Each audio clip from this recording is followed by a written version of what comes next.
Jeudi 14 novembre 2024, les fidèles du FIAD Ouaga se sont rassemblés dans un élan de gratitude, répondant encore une fois à l'appel divin. Sous le regard bienveillant du coach Béatrice Amakanga, consultante en gestion des ressources humaines, cette belle rencontre a débuté dans une atmosphère inspirante.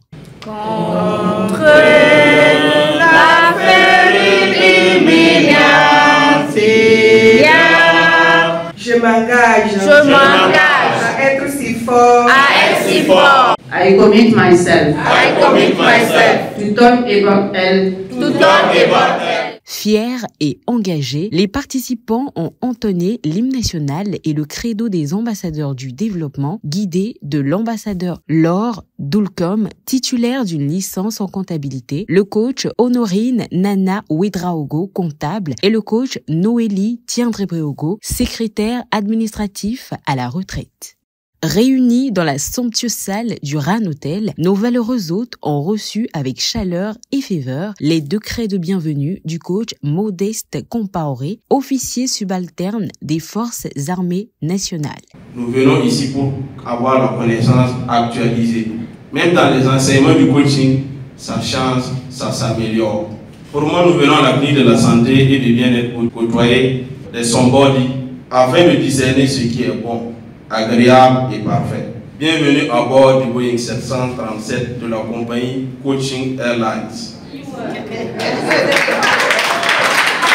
Le coach Laure Ouedraogo, juriste de formation, a énoncé à tous les raisons de son amour pour cette merveilleuse association qu'est le Forum international des ambassadeurs du développement. Moi j'aime le FIAD parce que le FIAD a fait de moi une autre personne. Ça m'a façonné, ça a changé ma façon d'être. Je ne suis plus celle qui était avant, qui a des soucis, qui se lamente. Ici, avec le PM et ses outils que j'aime, j'ai appris à être autonome, à ne plus être dépendante de qui que ce soit. Le coach Zalissa Konseiga, conférencier formateur, a ouvert les échanges en soulignant l'importance du pouvoir de l'amour de soi. L'amour de soi est comme un attachement particulier à soi-même, qui pousse la personne habitée par cet amour à se protéger, à se chérir, à se pardonner et à veiller sur elle-même. S'aimer soi-même, c'est aimer Dieu.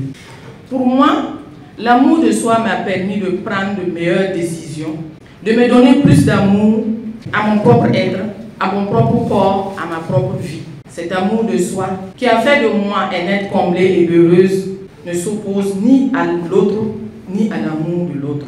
Bien plus, il me permet de comprendre la nécessité de l'amour de l'autre pour lui-même. La thématique du jour, le chemin de la gratitude, a été brillamment disséquée par le coach Moses Efalo, technicien décorateur intérieur extérieur de bâtiments, captivant l'attention de tous les participants. Qu'est-ce que la gratitude? C'est prendre le temps de penser et de repenser sur un fait et tirer le côté positif de ce que nous traversons. Nous devons faire preuve de gratitude en toutes choses. Et comme le dit le PM, dans un marigot de tout est mauvais, il y a toujours quelque chose de bon. La vie n'est pas donnée à n'importe qui. Et si aujourd'hui, vous avez le souffle de vie, vous pouvez marcher, on peut faire quelque chose, quel que soit le minimum, que ce soit, on a de quoi dire merci à Dieu. Pour ceux qui s'inquiètent du fait de ne pas atteindre les objectifs, parce que nous sommes déjà vers la fin de l'année, ne vous inquiétez pas. Je vous supplie en genoux, ne vous plaignez de rien. Le coach Léa Josiane Tuina, conseillère en santé et bien-être, a ensuite appelé à la générosité, mobilisant l'Assemblée autour d'une noble cause. Maintenant que nous sommes bien remplis de connaissances et de savoir, il est temps de donner. Si vous donnez, vous recevrez. Il n'y a pas d'action sans réaction. Chers amis de la gang, il est important que vous compreniez qu'il y a toujours des moments favorables pour celui qui est généreux.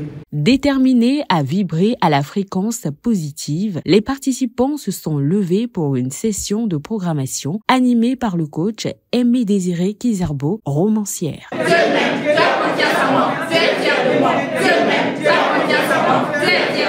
Satisfaits et rechargés d'énergie positive, ils ont ensuite partagé le cocktail, moment de convivialité et d'échange enrichissant avant de prendre départ pour leur domicile.